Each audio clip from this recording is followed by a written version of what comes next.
Today, on The Rage, we're going to be looking at Cupcake.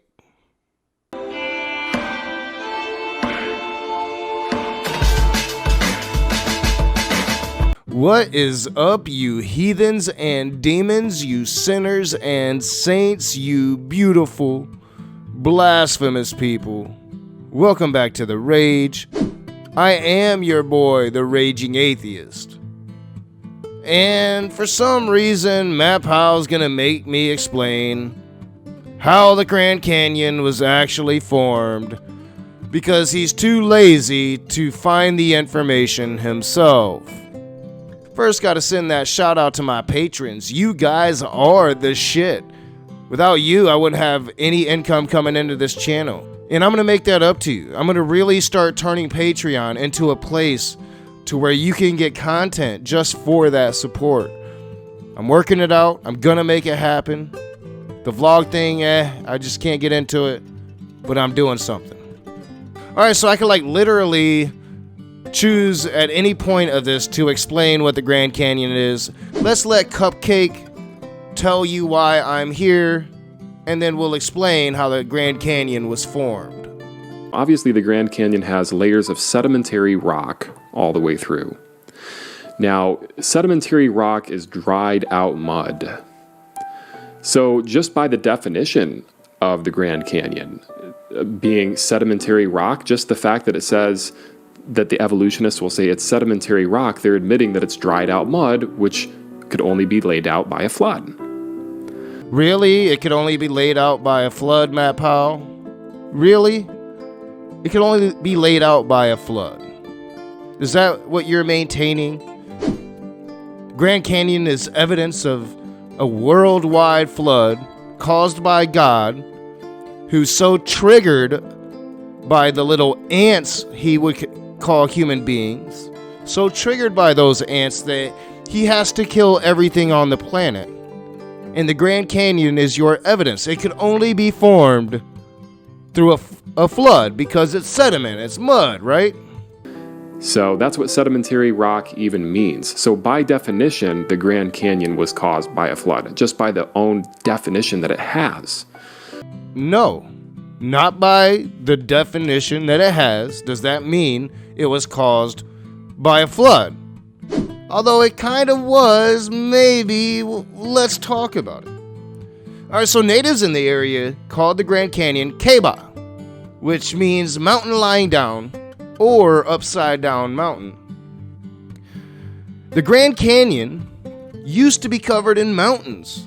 Now, way back in the ancient past, the Grand Canyons were actually covered in mountains. But millions of years of erosion reduced them to little more than hills, and you can still find these ancient mountains, the bases of them, what became hills, at the bottom of the Grand Canyon. We know how the Grand Canyon formed because its story is written in all of those layers of sediment that you say proves a flood, though it doesn't. Ancient oceans fill the area from 1 billion years ago to as recently as 80 million years ago. And that ocean water would rise and fall over all that time. Then rise and fall again, depositing sand and mud, even ancient seashells, compressing them into rock, creating layer upon layer of sediment. Then, about 70 million years ago, the whole area took a tectonic elevator ride straight up, creating the high plateau we see today. This tectonic shift also created the Rocky Mountains, but there was still no river or canyon. With the newly formed Rocky Mountains, snowmelt began to form rivers and lakes. And then about 5 or 6 million years ago, the Colorado River was formed. Now, the Colorado River isn't old by geological standards, but it is special. It drops 10 feet for every mile that it travels and carries 500,000 tons of sand, rock, and soot every single day. It's almost like liquid sandpaper. It cut the plateau backwards the same way a waterfall wears away at a cliff, cutting the Grand Canyon into existence over millions of years. And over time, gravity takes over. Rain and ice chip away at the tavern, and that is how it has become so wide. So no, Matt Powell, by definition, this does not prove your global flood. By definition, this proves that your global flood didn't happen. At least, not 5,000 years ago. And then number two, in between the layers, we don't see any animal holes, for example. So, if I was to step outside right now, I would see animal holes occasionally by a mole or by a snake or by a critter that burrows down into the earth. Groundhog, for example. Well, in between the layers of the Grand Canyon, we don't see any animal holes between the layers. Now, if these layers collected over millions of years and were slow to form, we would expect to find animal holes in the layers where animals dug inside of those, but we don't find them. Animal holes. Animal holes is Matt Powell's big argument here. Now again, I just told you that these sediment layers were formed over millions of years, yes, slowly, yes, underwater in ancient oceans.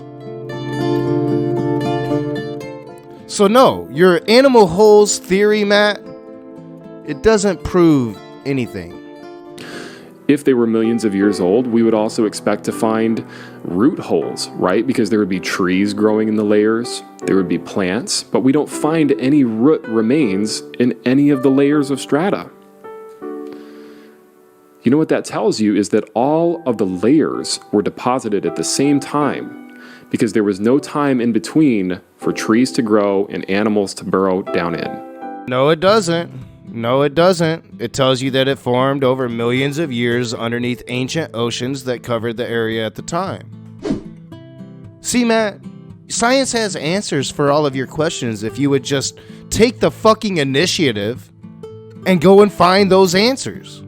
But you can't do that, or you refuse to, because you need to misrepresent the science. You need to not know the science, so you can claim to know science better than everybody else. So you can come up with these crazy concoctions that you call logic, when they're really nothing more than just word salad trying to fit your narrative. You make it so easy, my dude. I don't even have to try. As always, I'm your boy Nakasuchi. This is The Raging Atheist. This is The Rage. Let me know what you think in the comment section below. Hit that thumbs up, yo. I need the support. Tell all your friends about me. And as always, well, I'm gonna see you soon.